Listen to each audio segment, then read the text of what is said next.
آج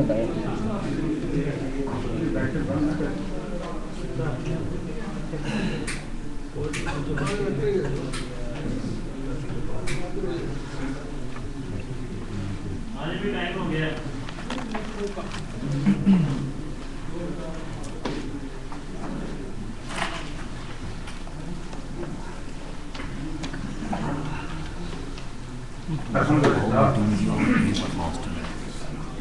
الحمد للہ وکفا والصلاۃ والسلام علی عبادہ المصطفى خصوصاً علی افضلہم وخاتم النبیین محمد وعلی آلہ. اما بعد فاعوذ باللہ من الشیطان الرجیم بسم اللہ الرحمن الرحیم. وَلَقَدْ يَسَّرْنَا الْقُرْآنَ لِلذِّكْرِ فَهَلْ مِن مُّدَّكِرٍ. صدق اللہ. رب اشرح لي صدري ويسر لي امري واحلل عقدة من لساني يفقهوا قولي. آمین یا رب العالمین. حضرات محترم، ایک دوست نے مجھ سے سوال کیا ریسنٹلی، میں عمرے پہ گیا ہوا. آپ جانتے ہو بہت سے اجنبی بھی کچھ دیر کے لیے قریب بیٹھے ہوئے جمعے کی نماز میں دوسرے اوقات میں، ان سے اور بالخصوص اگر وہ ہم وطن بھی ہوں تو اچھی عادت ہے. انہوں نے مجھ سے پوچھا کہ قرآن مجید میں ایک ایسی سورہ ہے جس کے متعلق امام شافعی رحمۃ اللہ علیہ نے فرمایا ہے کہ اگر قرآن مجید میں صرف وہی صورت نازل ہوتی تو نوع انسانی کی ہدایت کے لیے کافی. آپ جانتے ہیں کون سی سورہ؟ مجھ سے یہ سوال کیا گیا، میں نے آپ سے نہیں پوچھا.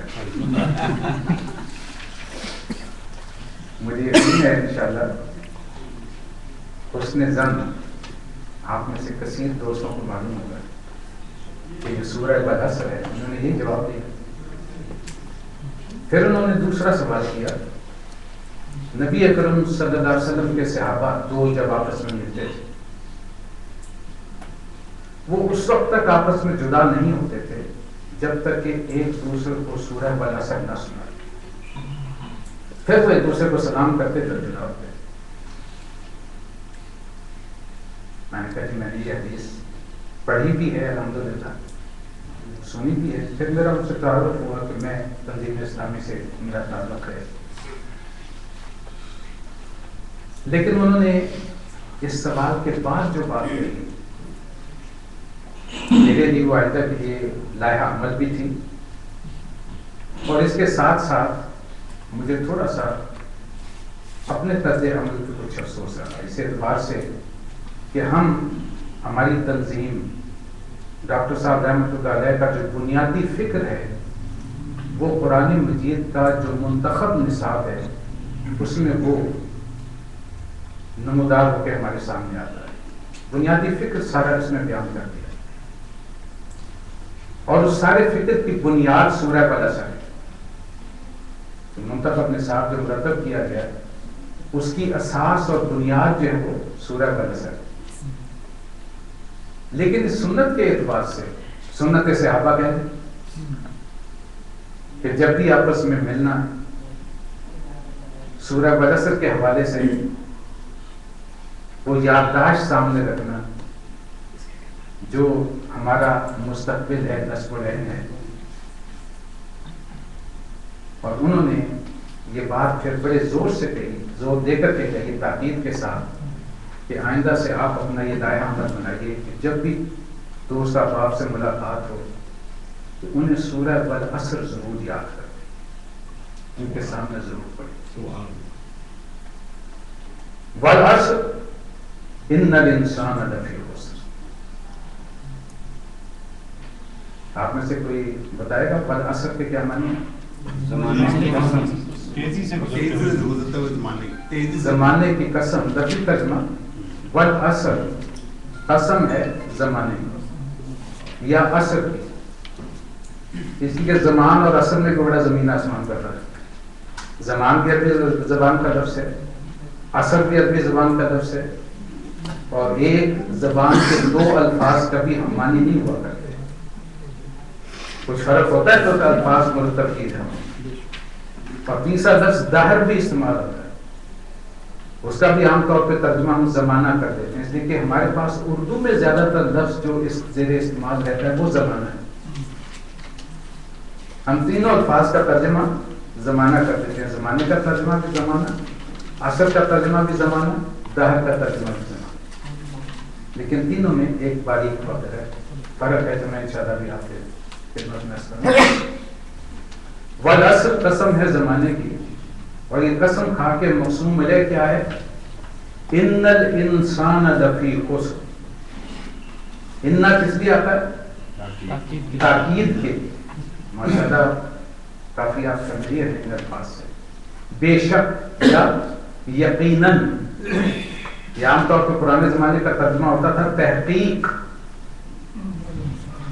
ان الانسان لفی خسر.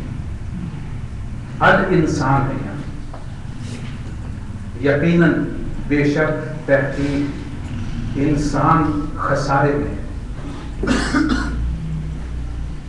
الا الذین آمنوا، سوائے ان لوگوں کے جو ایمان لائے، وعملوا الصالحات، انہوں نے صالح عمل اختیار، فتواصوا بالحق، حق کی وصیت کی، فتواصوا بالصبر، اور صبر کی وصیت. ایک سمپل سٹیٹمنٹ ہے، اگر آپ غور کریں، انالیسس کریں تو یہ 3 آیات ہیں، اور 3 آیات سے ایک ہی جملہ بنتا ہے. قسم ہے زمانے کی، انسان یقیناً خسارے میں ہے، سوائے ان لوگوں کے جو کہ ایمان لائے، جنہوں نے نیک اعمال کیے، جنہوں نے حق کی تلقین کی، وصیت کی، اور صبر کی وصیت. Simple statement. لیکن حقیقت یہ ہے کہ اس میں قرآن مجید نے جس قدر گہرائی میں اتر کے عظیم ترین مضامین سمو دیے ہیں، وہ اس کی مثال آپ کو دوسری کوئی واقعہ قرآن مجید. اس اعتبار سے امام شافعی رحمۃ اللہ علیہ کا یہ قول کہ اگر قرآن مجید میں اس سورہ کے سوا کچھ بھی نازل نہ ہوتا تو یہ نوع انسانی کی ہدایت کے لیے کفایت کرتا. اگر صرف نوع انسانی کسی پر غور و فکر اور تدبر کرتے.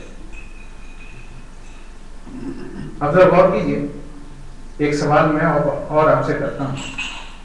کبھی آپ نے زندگی میں، بالخصوص میرے جو نوجوان دوست یہاں بیٹھے ہیں، یہ طے کیا ہے کہ ہماری زندگی کا نصب العین کیا ہے؟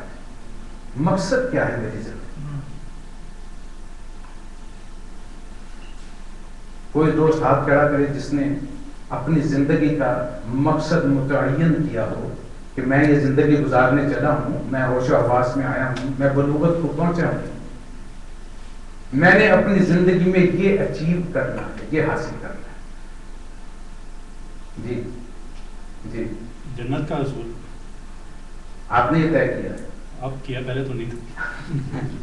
جی آپ نے کچھ سوچا؟ نقل نہیں کرنی، بالکل دل کی بات کہنی. ہدایت حاصل کرنا.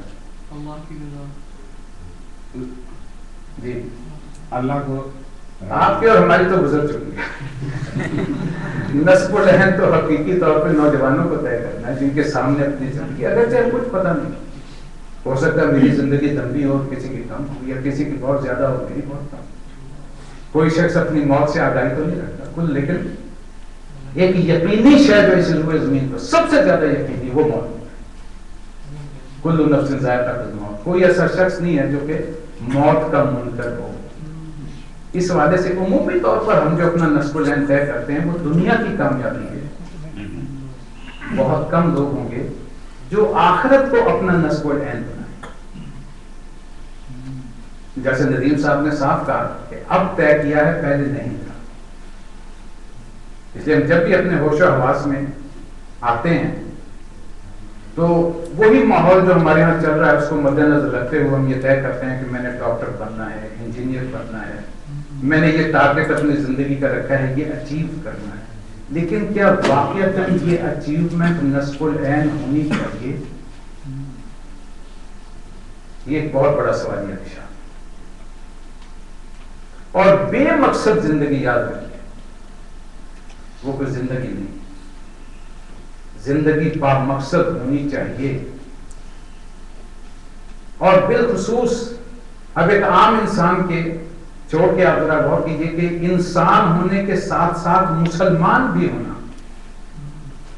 محمد رسول اللہ صلی اللہ علیہ وسلم کا امتی ہونا، اس حوالے سے نسب العین جب طے کرنے جائیں گے تو پھر ہمیں قرآن مجید کو سامنے رکھنا کہ بطور فرد امت مسلمہ میری زندگی کا مقصد کیا ہونا چاہیے۔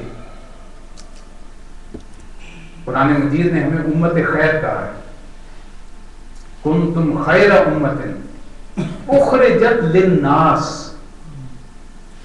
اے مسلمانوں تم اپنے آپ کو عام انسانوں پر محمول مت کرو، بلکہ وہ امت خیر ہو، بہترین امت جو لوگوں کی خیر اور بھلائی کے لیے، ان کی ہدایت کے لیے جس کی تاسیس کی گئی ہے، جسے امت کی شکل میں تشکیل دیا گیا۔ تأمرون بالمعروف وتنہون عن المنکر، تمہاری ذمہ داری ہے نیکیوں کا حکم دو، برائیوں سے روکو۔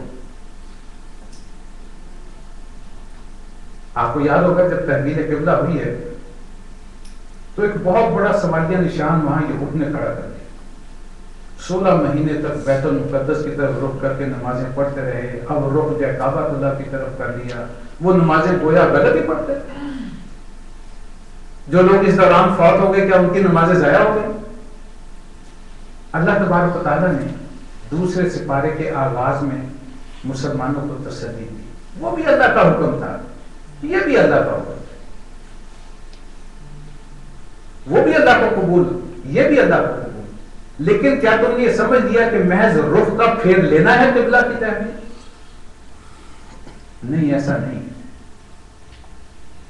بلکہ وَكَذَلِكَ جَعَلْنَاكُمْ أُمَّةً وَسَطًا لِتَكُونُوا شُهَدَاءَ عَلَى النَّاسِ وَيَكُونَ الرَّسُولُ عَلَيْكُمْ شَهِيدًا، تمہیں اب ہم نے ایک امت کی شکل دے دی ہے جو محمد رسول اللہ صلی اللہ علیہ وسلم کی سربراہی میں قائم و دائم رہے گی اور اس کا مرکز کعبۃ اللہ کو بنائے، اور تمہاری ذمہ داری ہے کہ تم نوع انسانی تک اس قرآن کے پیغام کو، اللہ کے دین کو پھیلاؤ، اسے نافذ کرو، خود عمل کرو، دوسروں کو کرواؤ، اور یہ کر کے شہادت قائم کرو، گواہی قائم کرو، اور یہی کام کریں رسول اللہ صلی اللہ علیہ وسلم تم تک دین پہنچاتا ہے۔ بطور انسان پھر آگے بڑھ کے بطور امت مسلمہ کا فرق ہونے کے گویا ہم ڈیوٹی باؤنڈ ہیں اس بات پہ، ہمارا نسب العین، ہماری زندگی کا مقصد، اگر ہم مختصر کہیں اللہ کی رضا، تو کیسے حاصل ہوگی اللہ کی رضا؟ جب تک فریضہ شہادت علی الناس ادا نہیں کریں گے، جب امت خیر ہونے کا فرض ادا نہیں کریں گے، وہ ڈیوٹی کے قریب بھی نہ جائیں اور یہ ہم سمجھیں کہ اللہ ہم سے راضی ہو جائے گا، تو کیا ایسا ممکن ہے؟ رسول اللہ صلی اللہ علیہ وسلم نے اس کام کو ہمارے لیے آسان فرمایا۔ حجۃ الوداع کے موقع پر آپ صلی اللہ علیہ وسلم نے ساری گفتگو ختم کرنے کے بعد امت کی ایک ذمہ داری لگائی، فَلْيُبَلِّغِ الشَّاهِدُ، جو یہاں موجود ہیں اب ان کی ذمہ داری ہے کہ اللہ کے اس دین کو ان لوگوں تک پہنچائیں جو یہاں موجود نہیں، لیکن ساتھ یہ بھی فرما دیا گیا کہ بلغوا انی ولو آیۃ، میری طرف سے پہنچاؤ چاہے ایک آیت ہی پہنچائے۔ اس لیے آپ بڑے دور اندیش تھے، الحمدللہ اللہ کے رسول ہیں، آخری رسول ہیں، آپ جانتے تھے کہ ساری امت کے لیے ہمہ وقت، یعنی کل وقتی معاملہ ایسا نہیں ہے کہ ہر شخص تبلیغی کے کام میں لگ جائے، دین کی اقامت کے لیے جتنا وہ کر سکتا ہے وہ کرے، لیکن ظاہر ہے روزی روٹی بھی کمانا ہے، دنیا داری بھی نبھانا ہے، یہ سارے سلسلے چلنے ہیں، تو آپ نے اتنا کم کر دیا۔ اسی کی روشنی میں مجھے اس وقت ان دوست کے سوال کا بڑا شدید احساس ہوا کہ یہ تو بہت آسان ہے، اس اعتبار سے کہ اگر ایک سورہ والعصر اس کی روح کے ساتھ ہم دوسروں تک پہنچاتے رہیں تو بلغوا انی ولو آیۃ کا فریضہ تو کم از کم سر انجام دے دیا۔ اس حوالے سے ہمیں عہد کرنا چاہیے کہ انشاءاللہ اب جتنی بھی زندگی ہماری ہے اور کچھ کریں نہ کریں. دیکھیے نماز روزہ ہر جگہ تو فرض ہے. ایفائے عہد, امانت داری, جھوٹ سے بچنا, سچائی کا دامن تھامے رکھنا, انسان کا اپنے جذبات پر کنٹرول ہونا, یہ ایک اہم شے ہے جو کہ ہمارے اندر موجود رہنی چاہیے. یہ لازم و ملزوم ہے بطور ایک مسلمان ہونے کے. اگر ان میں سے کوئی بھی شے ثابت ہو تو اللہ معاف کرے نفاق کا ٹھپا لگ سکتا ہے. گویا کہ عمل بھی, مراسم عبودیت بھی, اللہ کی بندگی تبھی مکمل ہوگی. لیکن اس کے ساتھ ساتھ اس فریضہ کو سر انجام دینے کے لیے اگر سورہ والعصر کو ہم نبھاتے چلے جائیں تو ایک بڑی حد تک ہم اپنا کام جو ہے وہ کر رہے ہوں گے, اور انشاءاللہ امید ہے اللہ کی رضا حاصل ہوتی چلی جائے. اس لیے ٹارگٹ کیا ہے؟ قرآن مجید میں سورہ آل عمران میں بڑے خوبصورت الفاظ ہے, وہاں چونکایا گیا کل نفس ذائقۃ الموت. یاد رکھو یہ دنیا ہمیشہ کے لیے نہیں ہے. جیسے تم اپنے کندھوں پر چڑھا کر کے بہت سے اپنے آباء و اجداد کو, والدین کو, دوست احباب میں سے کتنے لوگوں کو ہم قبر میں سلائے, اپنے ہاتھوں پر مٹی ڈال کر آئے, تو ایک دن ہم نے بھی جانا ہے. یہ دنیا جو ہے یہ پرماننٹ جائے رہائش نہیں ہے. ان الدار الاخرۃ لہیۃ حیوان لو کانوا یعلمون. اصل گھر تو آخرت کا گھر ہے. یہاں فرمایا گیا کہ ہر ایک نے موت کا ذائقہ چکھنا ہے, اور تمام کو موت کے بعد ان کا اجر پورے کا پورا لوٹا دیا جائے.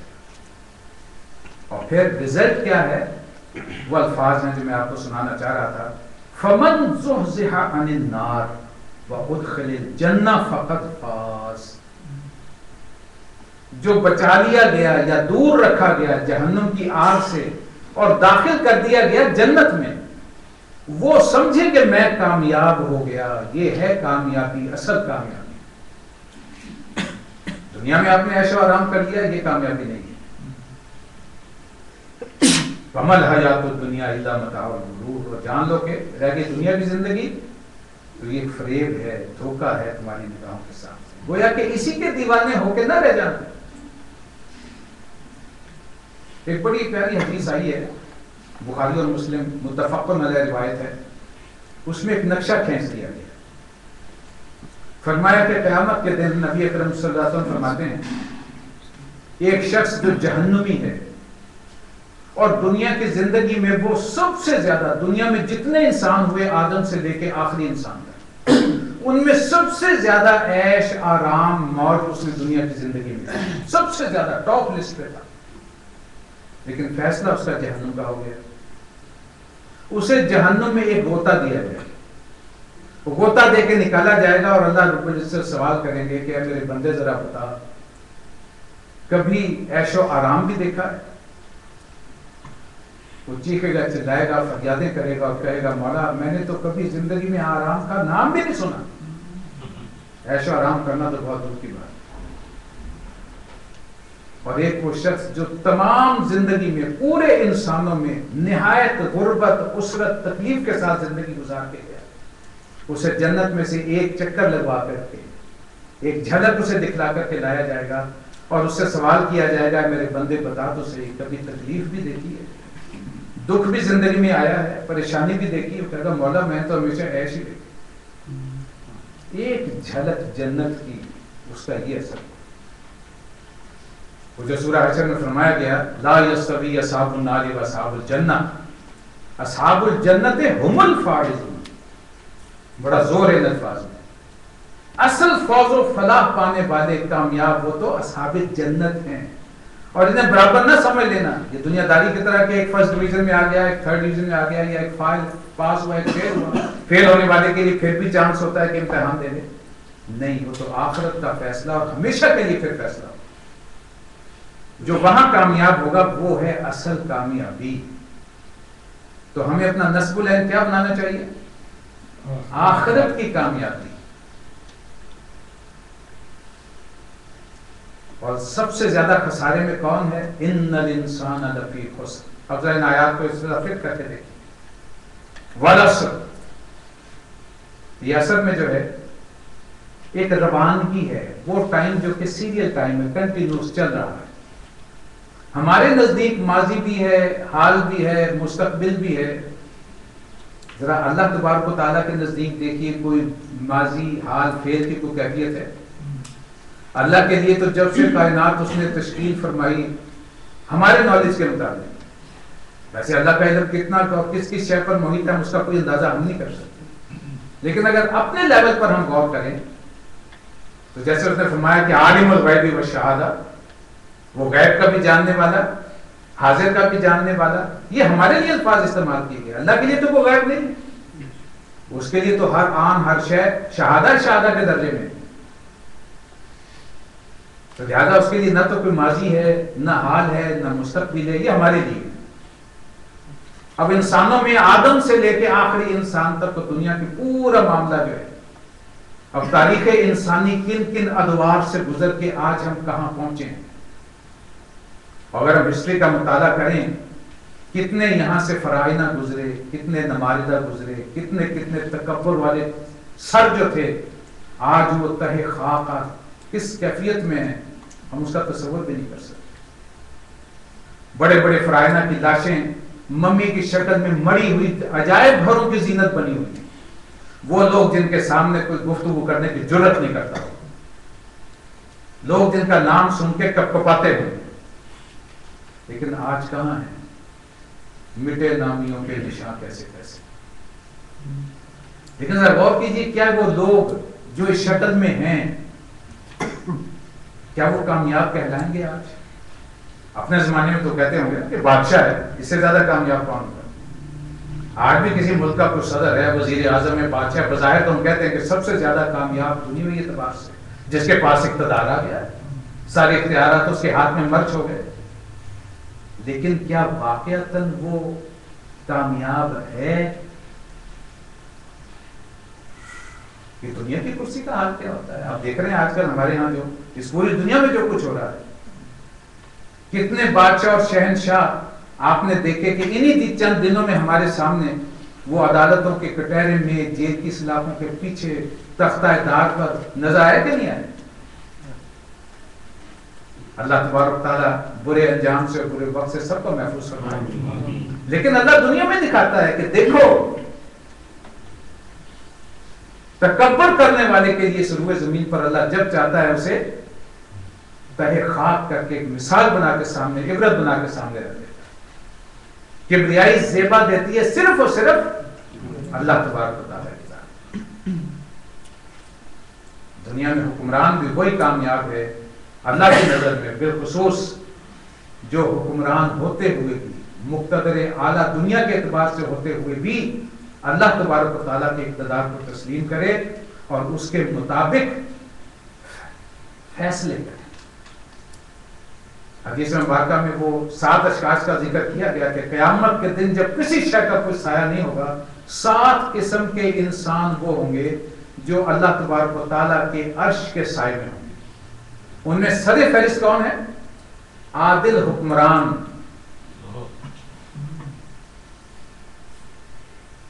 تو حکمرانی اپنی جگہ پر اگر عدل و انصاف کے ساتھ، میں کہا کرتا ہوں کہ بڑی مشکل میں ہے چند لوگ جو ہیں، حکمران ہونا، جج ہونا، پولیس میں صاحب اقتدار ہونا، یہ جو سارے اس قسم کے محکمے ہیں جہاں پبلک کے جو حقوق کی پاسداری آ جاتی ہے، وہاں انسان حقیقت یہ ایک ڈائلیما پر کھڑا ہے. ایک قدم غلط اٹھا جہنم میں، سیدھے راستے پر چلا گیا. دنیا میں تو شاید عرصہ حیات مشکل ہو، لیکن کامیابی ہی کامیابی. لیکن بڑے مشکل مقامات جہاں بھی اختیارات ہیں، نہیں ہو. یہاں جو فرمایا گیا کہ یہ تیزی سے گزرتا ہوا وقت، سیریل ٹائم، جو تاریخ انسانی جس کی گواہ دے رہی ہے، یہ وقت گواہ ہے اس بات کا کہ ان الانسان لفی خسر. یہ انسان کے ساتھ جو الف لام آیا ہے اسے لام جنس کہتے ہیں.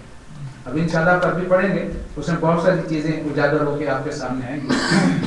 تو یہ لام جنس کہلاتا ہے. یہاں محض انسان نہیں، نوع انسانی مراد. کل انسان خسارے میں. ذرا غور کیجیے ہماری جو زندگی گزر رہی ہے، ہر شخص اپنے مقام پر، امیر ہو غریب ہو، کسی طبقے سے تعلق رکھتا ہو، کسی علاقے میں رہتا ہو، زندگی میں مشکل مرحلے لازماً آتے ہی آتے ہیں اور وہ گزر رہا ہوتا ہے، لیکن اپنی اپنی نوعیت کی مشکلات اور دکھ اور تکلیفیں جو ہر ایک برداشت کر رہا ہے۔ اس اعتبار سے جو گوتم بدھ کا فلسفہ تھا کہ سرگم دکھم، ہر شے دکھ ہی دکھ ہے، اور اسی کی حل کے لیے وہ گھر سے بادشاہت چھوڑ کر بڑی آیا تھا۔ نوجوان بیوی گھر میں موجود تھی، شیر خار بچہ بیٹا بھی پیدا ہو چکا تھا، باپ کے مرنے کے بعد راجا بننے والا تھا۔ اب ذرا غور کیجئے کہ اس سے زیادہ دنیاوی کامیابی کوئی ہو سکتی ہے، لیکن سب کو چھوڑ چھاڑ کے جنگلوں میں نکل گئے۔ اس لیے تو اس کے ذہن میں وہ سوال اٹھ کھڑا ہوا تھا کہ اصل حقیقت کیا ہے، میں ہوں کون، اور یہ زندگی میں جو دکھ ہے یہ کیوں ہے۔ بہرحال اس کا فلسفہ جو بھی تھا، میں اس سے کوئی غرض نہیں ہے، لیکن ایک حقیقت ہمارے سامنے، جیسے قرآن مجید نے فرمایا لقد خلقنا الانسان فی کبد، یہ انسان پیدا کیا گیا ہے بڑی ہی مشکل میں۔ زندگی اللہ نے فرمایا کہ یہ ایک امتحان ہے، خلق الموت والحیات لیبلوکم ایکم احسن عملا۔ ہم نے موت اور زندگی اس لیے بنائی ہے، تمہیں دنیا میں اس لیے بھیجا ہے تاکہ آزمائیں تم میں سے کون ہے جو اچھے سے اچھے عمل کر کے واپس لوٹے۔ تو زندگی تو ایک آزمائش ہے۔ قرآن مجید میں کتنے مقامات ہیں جہاں اس فلسفے کو تفصیل کے ساتھ بیان کیا، سورہ فجر میں آیا، سورہ دہر میں آیا۔ اللہ کہتا ہے جس کو میں دیتا ہوں وہ بھی آزمائش، جسے میں تنگی اور ترشی میں رکھتا ہوں یہ بھی آزمائش۔ تم یہ سمجھ رہے ہو کہ میں نے دیا تو شاید بہت نعمتیں کر دی، میں تم پہ راضی ہو گیا، نہیں، بلکہ یہ آزمائش ہے۔ تمہیں تنگ حال میں رکھا، تم یہ سمجھو کہ شاید اللہ ناراض ہو گیا، اللہ ناراض نہیں ہے بلکہ اس طریقے سے آزما رہا۔ زندگی تو آزمائش ہے، امتحان ہے، اور جب امتحان ہے تو یقیناً مشکل میں تو رہے گا انسان۔ مزدور ہے، اسے روٹی کی فکر ہے، دن رات نیند نہیں آتی۔ امیر کے پاس دولت ہے، اس کے باوجود نیند نہیں آتی۔ سب سے زیادہ ٹرنکلائزر کون استعمال کرتے ہیں؟ جو صاحب ثروت لوگ۔ نرم بستر سب سے زیادہ ان کے پاس ہوتے ہیں، بہترین ایئر کنڈیشن بیڈ روم جو ہے ان کے ہوتے ہیں، لیکن اس کے باوجود کہتے ہیں رات کو نیند نہیں آتی، بے چینی سے کروٹیں بدلتا رہتا۔ مال و دولت میں اگر سکون ہوتا، اچھی نیند ہوتی، تو پھر سارے امراء تو انتہائی پرسکون نظر آتے۔ ہر کوئی اپنے لیول پر، امیر ہو غریب ہو، چھوٹا ہو بڑا ہو، ذمہ دار ہو تاجر ہو، آپ اگر غور و فکر کریں گے تو معلوم ہوگا کہ کوئی نہ کوئی دکھ، کوئی نہ کوئی پریشانی، کوئی نہ کوئی کانٹا خلی ساتھ لگی ہوئی ہے جو چل رہی ہے زندگی کے ساتھ۔ میں نے بڑے بڑے دوست احباب کو دیکھا، صاحب ثروت بہترین، اور دوسرے بھی، قلبی سکون نہیں ہے، وہ اطمینان کی زندگی نہیں ہے۔ میرے دوستو زندگی اطمینان کے لیے ہے ہی نہیں، اور جب آنکھ بند ہوگی، وہ جو غالب نے کہا ہے کہ اب تو گھبرا کے یہ کہتے ہیں کہ مر جاؤں گا، مر کے بھی چین نہ آیا تو پھر کدھر جاؤں گا؟ اور قید حیات و بند غم اصل میں دونوں ایک ہیں، یعنی یہ زندگی اور غم، یہ تو کہتے ہیں یہ تو ساتھ ساتھ ہی۔ موت سے پہلے آدمی غم سے نجات پائے کیوں، لیکن پھر وہ نے اپنے الفاظ کو نہ کہا کہ مر کے بھی اگر چین نہ پایا تو کدھر جائیں گے۔ اور قرآن کہتا ہے یا ایھا الانسان انک کادح الی ربک قدحا فملاقیہ، ذرا آنکھیں کھول، تو اسی طرح زندگی میں مصیبتیں جھیلتا ہوا، پریشانیاں اٹھاتا ہوا، تکلیفوں میں سے گزرتا ہوا، ایک دن اچانک میرے سامنے آ کھڑا ہو، تیری میری ملاقات ہو گئی، پھر ذرا سوچ کیا انجام ہوگا۔ یعنی وہاں دنیا میں تو دھکے کھاتا آیا ہی، چاہے وہ دولت کے دھکے تھے، چاہے غربت کے دھکے تھے، چاہے بھوک و افلاس کے دھکے تھے، یا